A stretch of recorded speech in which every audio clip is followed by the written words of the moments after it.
반갑습니다. 드디어 수능이 끝났네요. 야, 수능이 오나 싶었는데 수능이 오더니만 이렇게 끝이 나죠. 후련하기도 하면서 와, 이렇게 끝나는 건가 싶기도 할 텐데요. 오늘 해설 강의를 준비했어요. 여러분들 목표를 이루시고 더 이상 윤리 공부할 일은 없겠지만 그래도 어떤 문제가 나왔나 한번 보자라는 마음으로 해설 강의 저와 함께 해주실 거라고 믿고요. 그 전에 총평 제가 한번 좀 정리해 봤어요. 매번 문항들 보면서 분석하고 정리했던 것처럼 이번에도 했는데요. 30분 동안 집중해서 20문항을 풀어낸다는 거, 그리고 한 문제라도 실수하면 안 돼라고 하는 그런 압박감 속에서 문제를 푼다라고 하는 건 뭐 어느 때나 항상 엄청나게 어려운 일이에요.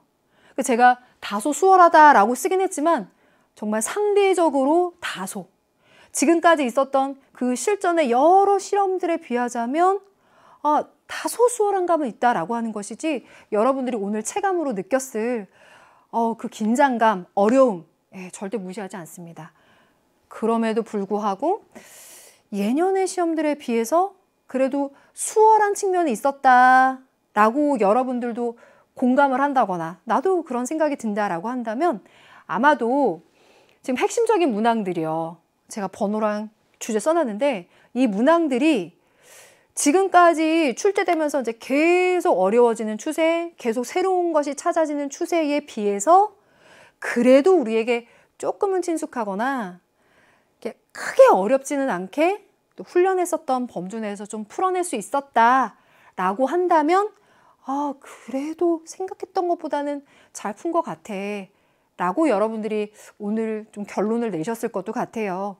그 외의 문항들의 경우에도 갑자기 새로운 소재가 나오거나 어렵거나 하는 것들보다는 그냥 상대적으로 수월하게 좀 나오지 않았나라는 생각이 들어요.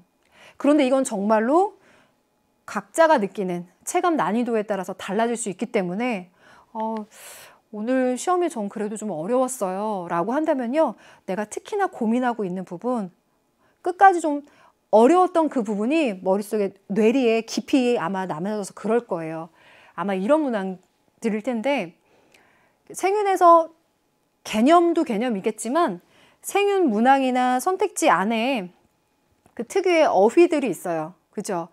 그리고 그 특정 주제를 표현해 온 패턴들이 이제 조금 새로운 곳에서 새로운 텍스트에서 찾아내거나 새로운 부분이요 찾아내거나 조금 다른 어휘들로 문장이 마무리되거나 하면 우리의 좀 사고력을 요하게 되죠. 그 순간 더 긴장하게 되고, 그런 점에서는 어렵게 느꼈을 수 있어요. 그런 것들이 무엇인지를 얘기하는 게 이 시간의 의미가 아닌가 싶어요. 예를 들자면 이런 거죠. 이번 시험에서는 이제 전반적으로 문제들 지금 잘 봤는데요. 다 좋은 문제들 속에 조건부적이다, 20번의 반대급부, 또 16번의 필요 충분 조건과 같은 표현들이 들어가서 이 단어나 문장으로 이 사상가의 관점이 딱 정리되어 있거나 어디 써져 있는 것이 아니고, 이 단어가 들어간 문장으로 우리가 알고 있는 그 개념을 옳고 그른지를 판단할 수 있는가, 그 진위 여부를 판단하는 거, 그걸 물어보면서 오히려 이런 부분이 난 조금 새롭게 느껴졌다, 그런 점에서 조금 한 번 더 고민했다, 내가 푼 게 맞는지 확신을 갖는데 고민이 조금 있었다라고 하는 수험생들도 있었을 거는 같아요. 이런 부분이 아니라면, 예를 들어 지금까지 빈줄된 고난도 문항이야, 고난도로 나온다는 건 아는데 역시나 새로운 선택지가 나오네, 각오는 하고 열심히 대비하긴 했지만 역시 끝까지 조금 망설이면서 고민한 부분이 있어요 라고 하는 것들이 이런 부분에 걸리지 않았을까 싶어요. 분배적 정의에서는 룰색에서 기본적인 자유를 물어보는 부분이에요. 평등한 자유의 원칙에 대해서 이렇게 편협하게 공부하는 것이 아니라 6월 모평에 보여줬던 사인, 그 뒤에 충분한 복습과 이해를 통해서 판단하는 부분, 사고하는 부분인데, 고마운 건 아시죠? 제시문에 단서와 연결 지점을 만들어준다는 거예요. 그런 것들을 놓치지 않았다면 그래도 잘 풀어내셨을 것 같고요. 자연과 윤리도 역시나 새로운 선택지들이 계속 개발이 되고 있죠. 그렇게 진화되고 업그레이드되고 있는 부분이 있었고, 해외 원조에서도 개념으로 새롭거나 한 것은 아닌데 이 문장으로 딱 보게 됐을 때 롤스가 이렇게 마렵나? 아닌가? 이런 걸 당황할 수도 있었을 것 같아요. 특히나 이제 끝부분에 오게 되면 더 그런 효과가 있어서 이런 부분에 내 인상이 지금 강하게 남아져 있다면 아, 나 그거 맞았나 틀렸나 라고 하면서 좀 가슴을 졸일 수도 있을 거는 같습니다. 자, 이런 문제들로 우리를 조금은 긴장을 늦춰주기도 하고 또 여전히 우리를 긴장하게도 했었던 수능 문항들인데 여전히 이 패턴은 같아요. 제가 이 표를 기본 폼을 만들어 놓고 매 시험마다 여기다가 조정을 하면서 쓰는데 이 패턴이 거의 모든 시험에 특히 평가원이다라고 하면 이 패턴이 딱 유지가 되는 것 같습니다. 사회와 윤리 부분이 중요하다라고 하는 건 우리 모평 분석하면서 얘기하고 그래서 우리 이 부분은 어디 복습을 해둡시다. 이런 메시지를 드리면서 정리했었던 그 패턴인데요. 공부했던 대로 나올 만한 부분에서 나왔죠. 그리고 난이도가 이랬다 저랬다 라고 하는 것과는 상관없이 항상 그 등급의 분포들은 잘 유지되게끔 출제가 되고 문항도 이렇게 구성이 되었었네요. 그러고 보니 우리 왜 생활과 윤리는 칸트, 롤스 이 두 교수님의 하드캐리다 이런 얘기 제가 강의에서 많이 했었는데 그게 한 번 더 확인이 되죠. 롤스의 경우 저 세 문항, 또 칸트 이렇게 두 문항, 근데 여기에 쓰지 않은 또 한 문항이 있어요. 그게 바로 여기 이렇게 정리를 했는데요. 국제관계, 교정적 정의, 자연과 윤리에서 칸트 세 문항, 롤스 심의불복종 분배적인 정의, 해외 원종 세 문항 해서 역시 중요한 포지션인 건 확인이 되었죠. 예. 그래서 이렇게 여러분들이 고난도 문제를 또 칸트와 롤스에 관련된 문항을 잘 풀어내셨습니다. 그럼 지금부터 우리가 뭘 해야 될까?